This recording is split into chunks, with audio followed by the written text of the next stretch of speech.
अस्सलाम वालेकुम एवरीवन। तो हम लोग करने लगे न्यूरोलॉजी मेडिसिन में अगला टॉपिक विच इज गाउट। जैसे कि वही बात है कि हम 1000 दफा इस टॉपिक को शायद पढ़ चुके होंगे, लेकिन अब जो क्वेश्चन आएगा उसको हमने दोबारा से एक दफा देखना है कि कैसे हमने उसको सेप्टिक आर्थराइटिस और रिएक्टिव आर्थराइटिस से डिफरेंशिएट करना सिनेरियो को, और क्या हमने उसकी इन्वेस्टिगेशन से मैनेजमेंट लिखी है। मैं इसीलिए जल्दी से कवर करूंगी। पैथोफिजियोलॉजी अगर जाने पे जाऊं तो फिर बहुत लंबी भी हो सकती है, बट जरूरत नहीं है। अब आपको बस उतनी ही पता होनी चाहिए जो बहुत मेजर सी होती है। मेजर आपका जो इस वक्त फोकस होना चाहिए वो ये कि आप डायग्नोज कैसे करेंगे, बाकी चीजों से उसको डिफरेंशिएट कैसे करेंगे, और फिर इन्वेस्टिगेशन और मैनेजमेंट किस तरह से लिखेंगे, बिकॉज फाइनली हमें ये पूछते हैं। तो गाउट जिस तरह आपको पता है कि it is inflammatory disease of joints, जिसमें आपके बेसिकली जो क्रिस्टल्स होते हैं, खासतौर पे यूरेट, मोनोसोडियम यूरेट क्रिस्टल्स, वो डिपॉजिट होने लग जाते हैं in and around synovial joints. ठीक है, तो इसमें जाहिर सी बात है जब कोई भी चीज एबनॉर्मल किसी जगह पर आएगी तो वहां पर इन्फ्लेमेशन शुरू हो जाएगी। तो ये क्रिस्टल्स भी जब आके डिपॉजिट होते हैं, मोनोसोडियम यूरेट क्रिस्टल्स जिसको हम कहते हैं, जब ये ज्वाइंट कैविटी में आके डिपॉजिट होते हैं तो उसके रिजल्ट में वहां पर इन्फ्लेमेशन होती है, और सारे सिनेरियो को हम गाउट कहते हैं। तो अगर हम देखें कि ये मोनोसोडियम यूरेट क्रिस्टल्स आए कहां से, मतलब ये पहली बात हम ये देखेंगे ना कि ये कहां से आए, तो ये क्रिस्टल्स बनते हैं फ्रॉम यूरिक एसिड। ठीक है, यूरिक एसिड जब बॉडी में ज्यादा होता है तो वो क्रिस्टल्स की फॉर्म में डिपॉजिट होने लग जाते हैं। अब यूरिक एसिड बॉडी में ज्यादा किन किन कंडीशंस में होगा, वही चीजें सारी की सारी गाउट की कॉजेज में आ जाएंगी। यूरिक एसिड बॉडी में 3 मेजर जो हम कह सकते हैं कैटेगरीज हैं। पहली बात तो ये कि major amount of uric acid kidneys के थ्रू बॉडी से बाहर निकलता है। अगर हमारी किसी भी मसले की वजह से किडनी का फंक्शन खराब हो जाएगा, रीनल फंक्शन डिक्रीज, ठीक है, ड्यू टू एनी रीजन, तो उसके रिजल्ट में यूरिक एसिड बॉडी से सही से निकल नहीं पाएगा। आपको पता है ना, हम रीनल फंक्शन टेस्ट कराते हैं, आरएफटीज में यूरिक एसिड हम करवा रहे होते हैं क्योंकि रीनल फंक्शन की एबिलिटी ही चेक होती है इस बात पे कि यूरिक एसिड वो सही से बॉडी से निकाल रहा है या नहीं निकाल रहा। अगर किसी वजह से रीनल फंक्शन कॉम्प्रोमाइज हो जाता है, वो वजह क्या हो सकती है, रीनल फेलियर है, या लेड टॉक्सिसिटी हुई है जिसकी वजह से किडनीज खराब हो गई, या कोई डायरेटिक्स इस किस्म का आप इस्तेमाल कर रहे हैं, या एल्कोहल बहुत ज्यादा ले लिए, ये सारी चीजें वो है जिसमें रीनल फंक्शन कॉम्प्रोमाइज हो जाता है। और जब रीनल फंक्शन कॉम्प्रोमाइज होगा, किडनी काम नहीं करेगी तो किडनी यूरिक एसिड को नहीं निकालेगी, यूरिक एसिड नहीं निकलेगा तो वो क्रिस्टल्स की फॉर्म में डिपॉजिट होगा। तो दूसरी क्या चीज हो सकती है, एक तो ये ग्रुप है, दूसरा ये है कि कुछ ऐसा आप कर रहे हैं कि आप खाने में, डाइट में वो चीजें ज्यादा ले रहे हैं जिनके रिजल्ट में यूरिक एसिड बन रहे हैं, तो हम कहते हैं इसको increased intake of uric acid. अब यूरिक एसिड आप डायरेक्टली नहीं लेते, आप इंक्रीज्ड इनटेक, आप जाहिर सी बात है ऐसी चीजें खाएंगे जिसके रिजल्ट में, जिसका बाय प्रोडक्ट यूरिक एसिड बनेगा, जिसमें खास तौर पे रेड मीट है, जो आप बड़ा गोश्त या छोटा गोश्त होता है वो आपका इसमें बहुत ज्यादा आता है, सी फूड बहुत ज्यादा आता है, और अल्कोहल ड्रिंकिंग। ठीक है, क्योंकि अल्कोहल भी आपका रिजल्टेंटली यूरिक एसिड बनाती है, बियर खास तौर पे। उसके बाद है कि ये तो हो गई वो चीजें जो एक तो किडनी का फंक्शन, एक होता है कि बॉडी में इंट्रिंसिकली कोई ऐसे रिएक्शंस चल रहे कि यूरिक एसिड ज्यादा बन रहा है। ठीक है, तो increased production which is endogenous production ज्यादा होगी यूरिक एसिड की। वो कैसे होती है, अब होता है हमारा जो प्यूरिन है ना, आपको पता है कि जो सारा का सारा बॉडी का डीएनए है वो बना होता है प्यूरिन्स एंड पिरिमिडीन्स से, ये बात तो आपको याद होगी, पुरानी बात है। और इनमें से जो प्यूरिन है इसका जब डिग्रेडेशन होती है तो एक पूरा पाथवे होता है, उस पाथवे के रिजल्ट में एक एंजाइम आता है ज़ैंथीन ऑक्सीडेज एंजाइम, और वो एंजाइम जो है वो बेसिकली यूरिक एसिड बनाता है। ठीक है, तो अगर आपकी बॉडी में कोई ऐसी वजह चल रही है कि जिसके रिजल्ट में या तो प्यूरिन्स की डिग्रेडेशन शुरू हो गई, क्योंकि प्यूरिन्स जब डिग्रेड होते हैं तो यूरिक एसिड बनता है, तो उसके रिजल्ट में बॉडी में यूरिक एसिड ज्यादा होने लग जाएगा। अब वो क्यों, कौन सी ऐसी रीजन है जिसकी वजह से हमारी बॉडी में प्यूरिन्स की ज्यादा डिग्रेडेशन होने लग जाती है, तो खासतौर पर वो चीज जिसमें डीएनए बॉडी का टूटता है। और वो डीएनए कब टूटता है, जो आपके कैंसर्स होते हैं, माइलोप्रोलिफरेटिव डिसीजेज, आपको याद होगा, आपने पढ़ा होगा, जो हमारे ल्यूकीमियाज होते हैं, लिम्फोमाज होते हैं, जिनमें सेल्स टूटते हैं, सेल्स टूटेंगे तो डीएनए टूटेगा और उसके रिजल्ट में यूरिक एसिड ज्यादा हो जाएगा। उसके अलावा और बहुत सारी ऐसी इनहेरिटेड डिजीज हैं, उसमें आपने जो एक नाम हमेशा आते थे वो लीश निहान सिंड्रोम है, क्योंकि ये अक्सर एमसीक्यू में आया करते हैं। ठीक है, लीश निहान सिंड्रोम भी आपका बेसिकली इनहेरिटेड डिसऑर्डर्स में से एक है, और इसमें आपका ये मेटाबॉलिक पाथवे इंट्रिंसिकली एबनॉर्मल होता है, जिसके रिजल्ट में वो हो जाता है निहान सिंड्रोम। ठीक है, जिसके रिजल्ट में यूरिक एसिड ज्यादा हो जाता है। तो आपने जब भी कोई पूछेगा गाउट की कॉज, क्योंकि ये अक्सर कभी फजूल सी बातें आ जाती होती हैं, कोई इतनी इंपॉर्टेंट नहीं है, तो आपने यही 3 कैटेगरीज लिखनी है। अब क्लिनिकल फीचर्स क्या होंगे, वो आप याद रखिएगा कि इसके क्लिनिकल फीचर्स को सेप्टिक आर्थराइटिस से डिफरेंशिएट एक बेसिस पे करना है खाली।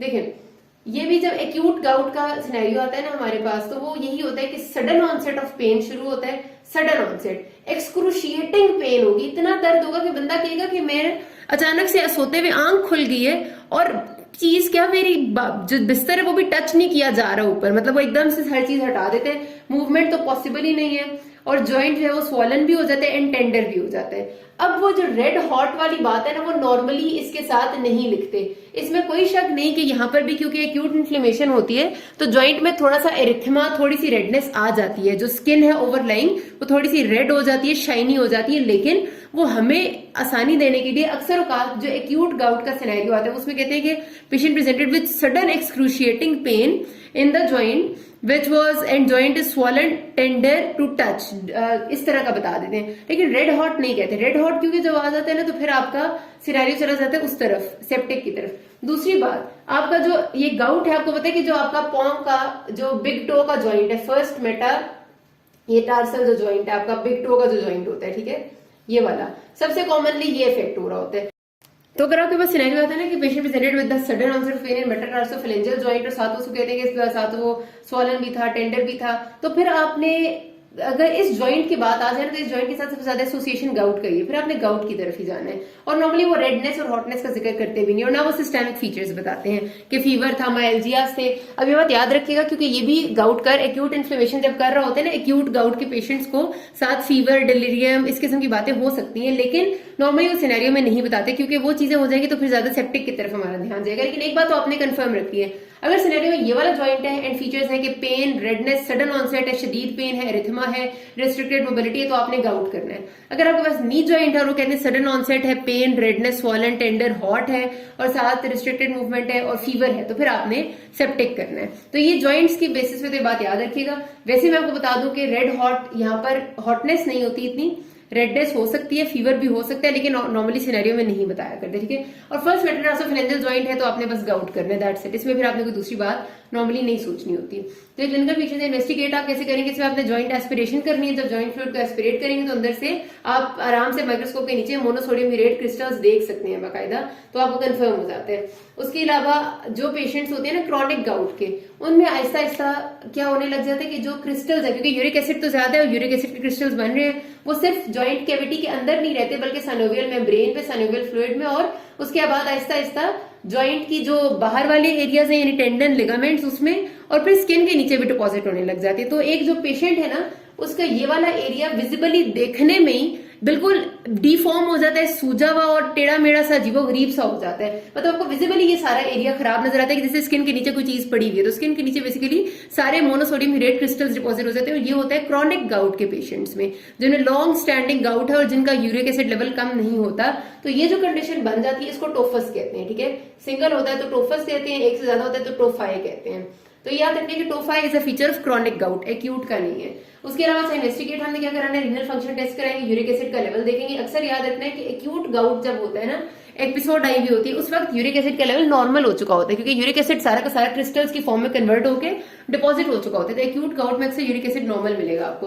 ब्लड शुगर कराएंगे, डायबिटीज को देखने के लिए शुगर किस कदर एसोसिएटेड है इसके साथ, लिपिड प्रोफाइल, क्योंकि सारी चीजें एसोसिएटेड है जो कि कॉजेज या रिस्क फैक्टर्स हैं गाउट के, तो इस वजह से हमें ये कराने होते हैं। एसआर सीआरपी एक्यूट गाउट में एलिवेटेड होते हैं, क्रॉनिक में अक्सर नहीं होते, और एक्यूट गाउट में ही ब्लड सीपी में आपको न्यूट्रोफिल काउंट ज्यादा मिलेगा क्योंकि एक्यूट इन्फ्लेमेशन होती है तो न्यूट्रोफिलिया हो जाता है, जैसे हर एक्यूट इन्फ्लेमेशन में होता है।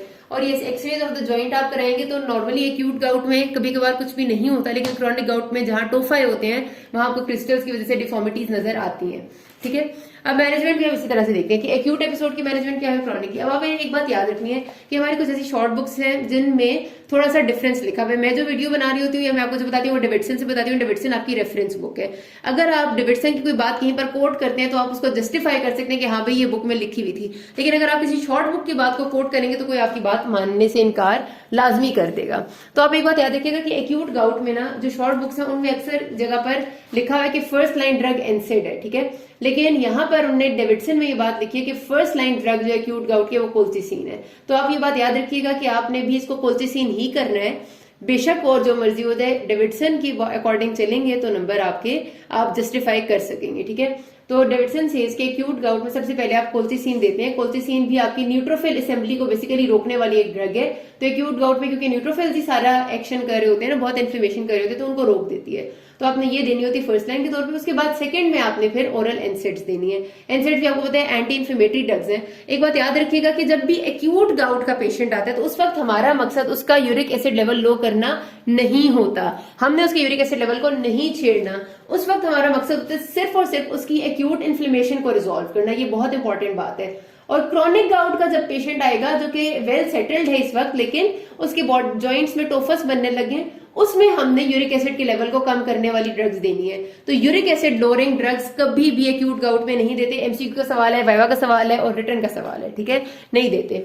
तो एक्यूट गाउट में क्या देते हैं, सिर्फ और सिर्फ एंटी इन्फ्लेमेटरी ड्रग्स। कोल्चिसिन है, ये भी इन्फ्लेमेटरी एजेंट को रिड्यूस कर रही है। एनसेड्स है ही एंटी इन्फ्लेमेटरी ड्रग्स, ये देते हैं। फिर स्टीरॉइड्स पे आ जाते हैं, ओरल प्रेडनिसोलोन देंगे, ये भी आपकी इन्फ्लेमेशन रिड्यूस करेगी। अगर इससे भी ठीक नहीं होता तो आईएम मिथाइल प्रेडनिसोलोन दे देते हैं। सेलेक्टिनिवमैब आपकी इंटरल्यूकिन इनहिबिटिंग एजेंट है, ये भी इन्फ्लेमेशन रिड्यूस करती है। लोकली आपके पेशेंट को कहेंगे कि आपने बर्फ लगानी उस जगह पे, ताकि वहां की जो सूजन है, जो स्वेलिंग है, वो कम होगी।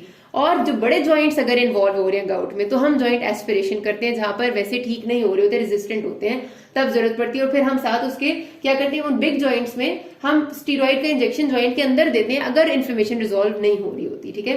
ये होता है एक्यूट गाउट। अब आते हैं क्रॉनिक गाउट। अब हमने करना है प्रोफाइलैक्टिकली इस पेशेंट को, जो एक एक्यूट एपिसोड के साथ आया था, अगर हमें पता चला कि इसका यूरिक एसिड बहुत ज्यादा है, तो उसमें हमने फिर यूरिक एसिड लोअरिंग ड्रग्स देनी है बाद में, जब उसकी एक्यूट एपिसोड ठीक हो जाएगी। वो कौन कौन सी? फर्स्ट लाइन एलोपिरेनॉल है, ज़ैंथीन ऑक्सीडेज एंजाइम, ये वाला जो एंजाइम है इसको इनहिबिट कर देती है ताकि ये यूरिक एसिड बनाए ही ना, और रिजल्टेंटली वो कम हो जाता है। हम कहते हैं कि जिन लोगों को ये प्रोफाइलैक्टिकली हमने मेडिसिन दी हुई है, वो हर टाइम अपने पास एनसेड और कोल्चिसिन रखें, क्योंकि कभी भी अगर उनको एक्टिव एपिसोड शुरू हो जाती है, अचानक से उनको इन्फ्लेमेशन शुरू हो जाती है, तो वो फौरी तौर पे ये दवाई लेने के बजाय ये दोनों शुरू कर देंगे। ये याद रखनी है आपने, ठीक है। एक्यूट एपिसोड में हमेशा ये लेनी है। उसके बाद फिर वही बात है, प्रोफाइलैक्सिस के लिए मजीद जो दवाई देते हैं वो फिबोक्सोस्टैट देते हैं, ये भी ज़ैंथीन ऑक्सीडेज को इनहिबिट करती है, लेकिन फर्स्ट लाइन एलोपिरेनॉल देनी है और सेकंड पे फिबोक्सोस्टैट देनी है। जो इन दोनों से रेजिस्टेंट होते हैं उनको हम वो देते हैं दवाइयां, यूरिकोस्यूरिक ड्रग्स इनको हम कहते हैं, ठीक है। ये वो दवाइयां हैं जो यूरिक एसिड को बॉडी से निकलवाती हैं थ्रू किडनीज। इसमें आ जाती हैं आपकी बेंजब्रोमीन आती है और एक दो और दवाइयां, ठीक है, देख लीजिएगा। उसके बाद अगर इससे भी ठीक नहीं होता तो फिर हम देते हैं पेग्लोटिकेज। ये एक और मेडिसिन है जो कि बेसिकली एक एंजाइम को मिमिक करके यूरिक एसिड के लेवल को कम कराती है बॉडी में। और फिर लाइफस्टाइल मेजर्स में हम उससे कहते हैं कि अगर कोई कॉज है ऐसी, जैसे पेशेंट को हमने रेड मीट खाने से मना कर देना है, अगर वो बहुत ज्यादा अल्कोहल ड्रिंकर है तो उसकी अल्कोहल ड्रिंक करवाना बंद कर देनी है, रेगुलर एक्सरसाइज है, अगर ओबीस है बच्चा तो उसका वेट रिड्यूस करना है, तो ये लाइफस्टाइल मेजर्स होंगे, तो उसकी वजह से उसका लेवल बेहतर हो जाएगा। तो ये बात यहाँ पर खत्म करते हैं। किसी कोई मसला हो कि ना, थैंक यू।